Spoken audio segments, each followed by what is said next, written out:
In the next 3 seconds, I want you to think of the worst pain you've ever experienced, okay? 3, 2, 1, go. Got it? Probably not. You're watching this video. But I want you to hold on to it when you do remember. It'll be important later, trust me.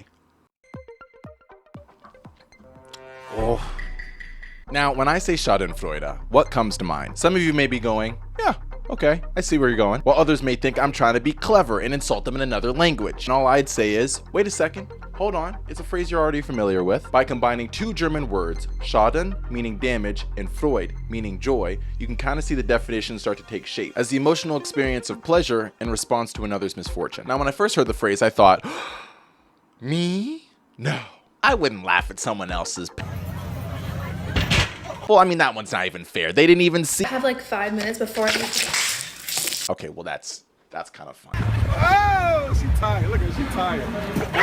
I think 3 examples is enough. You get the point. No one's cheering on these moments like, yes, yes. I mean, somebody is. But majority of us are saying, well, the funny thing already happened. The person or persons are okay. So why not chuckle? And that's my question. Why do we chuckle? Why do we love pain? Because let me ask you this. When you think of the pain that you laugh at in a Schadenfreude type video, are any of them even remotely close to the worst pain you've experienced?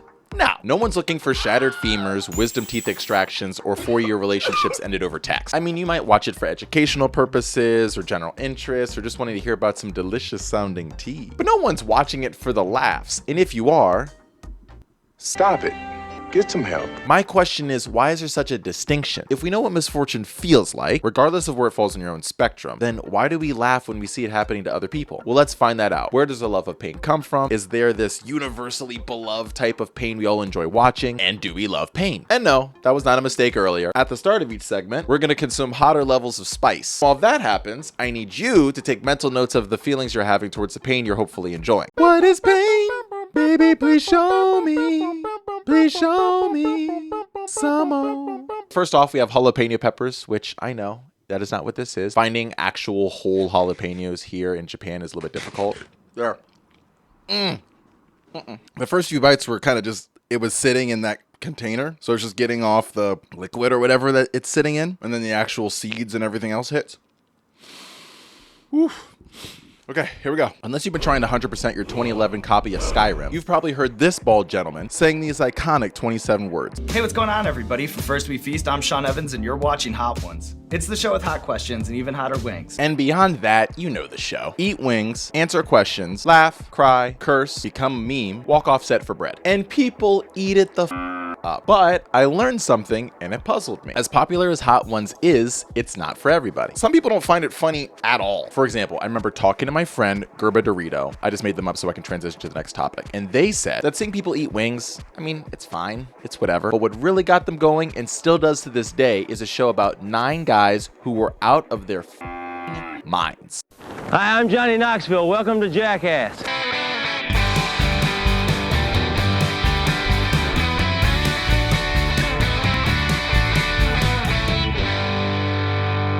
I don't care who you are, where you were born, what Skittles you like. If you had a pulse in the 20th century, you knew about Jackass. The show might have only spanned 3 seasons, but it made its mark. 4 feature-length films, not including spin-offs, special features, and bonus footage movies, video games, an MTV 24-hour takeover. They owned the 2000s. Hell, they came out with Jackass Forever, what, like 2 years ago? Somehow, what started as a self-defense equipment testing article for a skateboard magazine turned into a multi-million-dollar franchise. Whether it's people burning their taste buds or their ass cheeks, seeing somebody in pain brings us unbridled joy. But why? Why do we find it funny? Why do we laugh at their pain? 2 reasons: social standing and the just world bias. Looking far back, like hunters and gatherers, the strongest, fastest, most clever individuals held the most value. We're not just social beings, we are extremists of social behavior, constantly analyzing and evaluating our social status. It is an endless battle, consciously or unconsciously, and to be viewed as valuable in our community. Having the best car, the best clothes, achieving greatness through athletic prowess or artistic ability. All of it makes our brain do a little dance as we're given endorphins as we rise up the social ladder. And the same can be said for the opposite. Seeing others mess up, fumble around, make a mistake, well, in a way, it lowers their social standing, especially those who are viewed as higher on the social pyramid. And that gives us a sense of superiority. We're not necessarily moving anywhere on the scale, but we're not moving down, and that's what's important. And you see it constantly, whether it be your friend walking into a poll because they're busy texting, or influencers putting their foot in their their mouth. Our brains can't help but give us a little serotonin boost when we see someone else make a fool of themselves. Now, don't get me wrong, we're not monsters. I'm not saying we don't have empathy, there's always a line. You and your neighbor could be having a little rivalry over who's growing the best mango trees. Then one day, their house randomly bursts into flames. You're not gonna be happy about that, especially given how succulent their mangoes look. And just in time for Franklin's annual cookout, god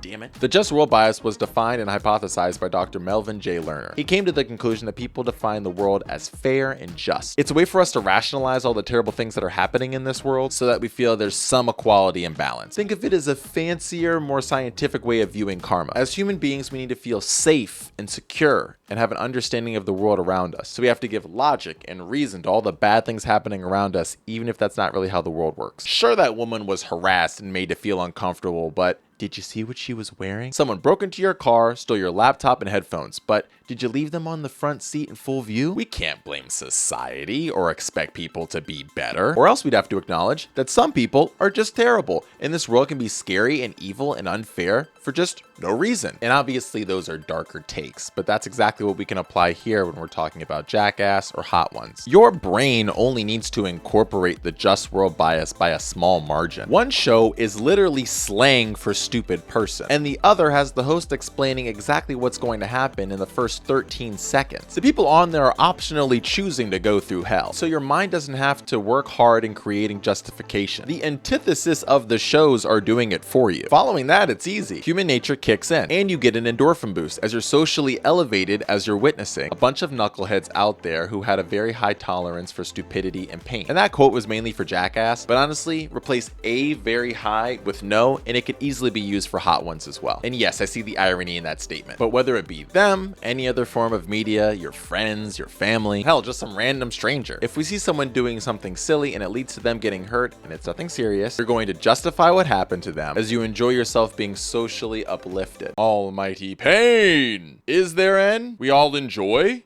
I wanted to shoehorn in a Naruto reference, mainly for my buddy Paul. Hey Paul, are you enjoying the video so far? You've probably seen this Korean noodles. This is like the second hottest that I could find. It actually tastes good. I will not lie. It is hot though.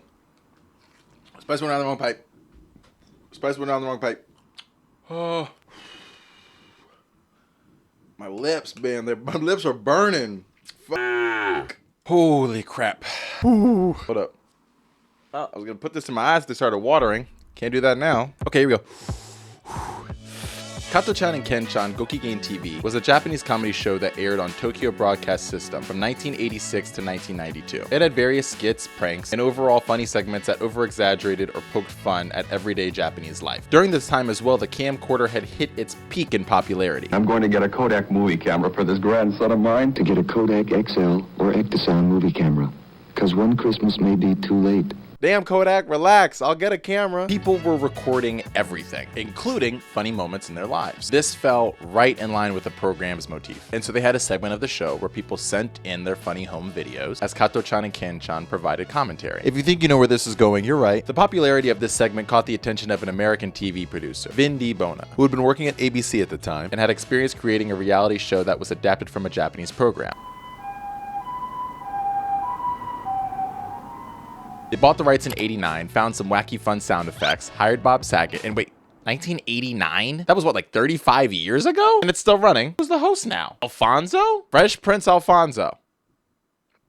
Good for him. Anyway, America's Funniest Home Videos was born. And obviously, America's Funniest Home Videos wasn't the only reality clip show that existed worldwide. There were countries all over the place with their version of this concept. But why? Can't everybody just enjoy the same clips regardless of where they come from? And do we even need a variety of clips? Can't there be one type of schadenfreude humor that appeals to all of us? The conclusion I came to was not easy. Research paper after research paper after research paper. Well, not this one. This one's in Chinese. But clip show after clip show from countries all over the world. And then I realized I was looking in the wrong place. It's intrapersonal over interpersonal. When we're talking about intra, it's all happening inside our heads. Inter is more social and interacting with other people. When we're looking at why people laugh at different types of pain, there is a host of factors that come into play. Age, gender, race, hobbies, education, and yes, nationality, but it plays less of a part than you think. If I'm watching Oops, Die Pannenshow. A funniest home video clip show out of Germany, and I see a guy fall off a bike. I'll laugh just as much as if I see a clip coming from the show, Tak neváhej a toč. which is based in the Czech Republic. Why? Because I like bikes. I have a bike, and I've also fallen off a bike, so I can connect with the pain that these people must be going through. So it makes sense looking into this research paper that when comparing people's values within the same country versus the differences of people's values between countries, that over 80% of the differences on these values were found within countries, and less than 20% of the differences were found between countries. The paper concludes that country is a poor container for culture, which includes the values and beliefs we hold as individuals even living within the same country. So you'd be much more likely to find similarities between 10 McDonald's workers from different countries than 10 random people from the same country. So for starters, thank you so much for coming out here. I did not realize we had so much in common. Of course we have a lot to talk about, especially these damn customers. I am sick and tired of them. Yes, we have a Royale with cheese. Why do you keep asking me about a damn Royale with cheese? They don't even want that half the time. That's from that damn American movie. I can't remember. Steve, what's it called again? He's asleep again. I think it's called like Fresh Science or something. I can't remember. It doesn't matter. Well, it's better than what we have to deal with. Have you ever pulled a wolf spider out of a large fries? Me personally, I don't even know why we have McDonald's. I mean, our food is way better than anything the Golden Arches can provide. That's a good point. I didn't even think about that. Things are brutal with us too. It's hard enough keeping up with orders, but our seasonal menu is changing up constantly. I absolutely hate it. Damn, that's a good point. Speaking the truth, I've been there myself. I don't know what they're thinking. I will say the one good thing is at least our ice cream machine is always working. No, I couldn't have heard that right. What exactly are you talking about? Our machines are always broken, right guys? I'm sure he just misspoke, right? Never operational. Never. Exactly. Yeah, what he said. What ice cream machine? I misspoke. I meant it's broken. It's constantly broken. And I'll admit, while not at the forefront, culture can play a role as well. I can't see a video coming out of a clip show in Spain that involves bull riding doing very well in India, where Hinduism views cows and bulls as sacred creatures. Instead, religion is almost 80% of the country's population. But knowing that country and culture does have a low impact on what we find funny compared to our values and beliefs makes me ask, is there a universal shot in Florida type of video that we all enjoy no matter what? Well, given all the research papers I've read, videos I've watched, procrastinating I've done, I've manifested the perfect video that will invoke genuine laughter. No, wait, hold on, that's not it. I must have misplaced it. I think that was one of the other files. That's not even me. Are you even listening to me? Come on now. You knew this was coming. There's nearly 8 billion people on this planet. I'm not gonna find a clip of someone's misfortune get a guaranteed laugh. For one, me just setting it up instinctively makes you go, oh yeah? Watch this. Straight-laced, straight-faced, blank stares, embrace. Blue is the most liked color in the world. We have automatic, unconscious activity that happens in our orbitofrontal? Orbitofrontal. No. Orbitofrontal cortex that makes us predisposed to treating children more special when we see them. And falling? It's one of the most common injuries in the workplace, which can fall under affiliative humor, which is one of the most common and widely accepted forms of humor, as it deals with everyday occurrences that we can all understand and relate to. So all things considered, if I showed you a child in a blue shirt falling over, you should be on the floor. And maybe some of you are, but not all. Because maybe your favorite color is orange. Maybe you've had a terrible experience falling. Maybe you're a teacher. No, if you're a teacher, it's probably the reverse. The point is, I have just as much of a chance of showing you a clip that everybody will love, just as much as I could correctly guess what number you're thinking if I asked you to think of a number between 1 and 10. Why do we love pain? And it was 7. It was 7, wasn't it? Or you thought it was 7 first, and then you changed your answer because you were like, oh, I know this game, but then you changed it back to 7 because you thought that I thought that you thought, you know what? Yeah, you're right. It's taking too long. Why do we love pain? And thank you. World's hottest gummy out of St. Louis, Missouri.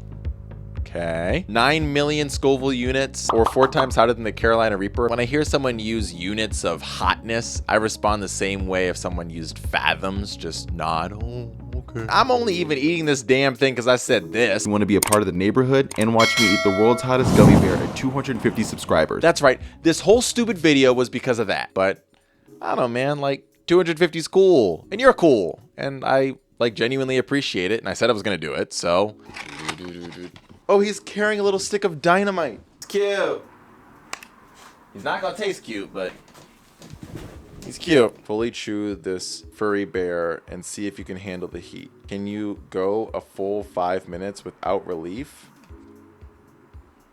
I don't know. Here we go.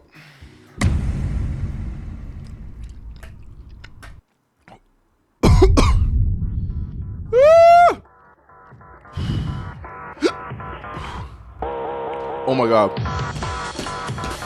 Oh my god. Ants. Fire ants. On the back of my tongue. On the back of my throat. I can't read. I have a script right here. I can't read. Oh. Oh my god. Burping's worse. Don't burp.